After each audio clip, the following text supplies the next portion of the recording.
Olá! O debate envolvendo pecuária de corte e proteção ambiental é sempre muito intenso e acompanhado de informações inverídicas. Algumas dessas informações são criadas de propósito, defendendo algum interesse, e acabam sendo assimiladas pelas pessoas pela repetição, pelo excesso de vezes que isso é falado, né? As pessoas acabam tomando como se fosse uma verdade absoluta.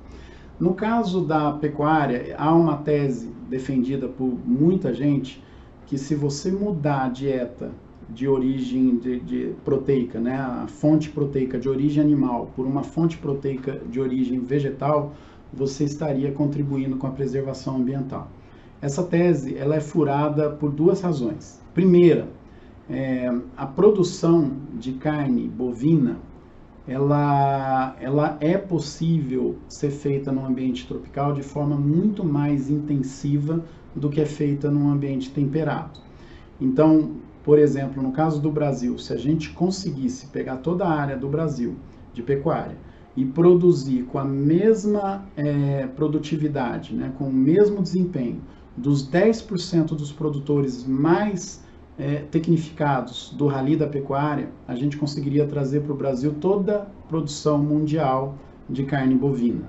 E lembrando que o Brasil não é o único país tropical que tenha condições de adotar sistemas de produção como que a gente vê aqui nos níveis mais produtivos. Enfim, essa produção já está em campo, não se trata de teses ou de extrapolação do que se vê na pesquisa científica, já está no campo. Outro erro que esse pessoal se baseia é de que a composição proteica de origem animal poderia ser substituída pela composição proteica de origem vegetal. Eles fazem um cálculo em cima do tanto de alimento que tem numa área, né? Seria ideal que a gente produzisse alguma fonte de proteína naquela área ao invés de um bovino ir lá comer aquele alimento.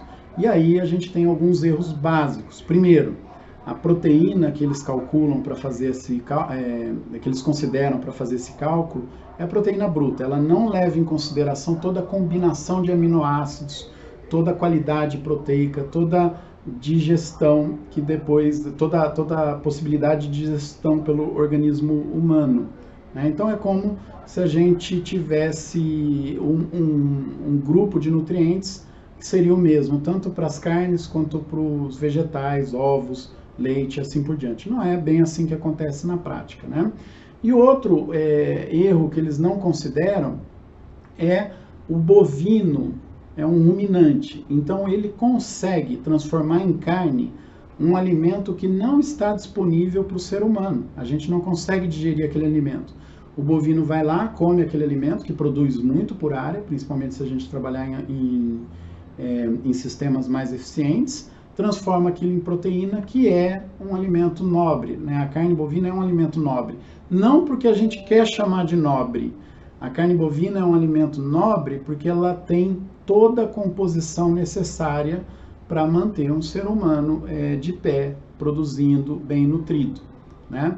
Então esses são os erros básicos que a gente considera e que a gente tem que começar a nos comunicar melhor para evitar que as pessoas incorram no mesmo equívoco. Só lembrando aqui, antes de finalizar, que toda opção tem que ser respeitada.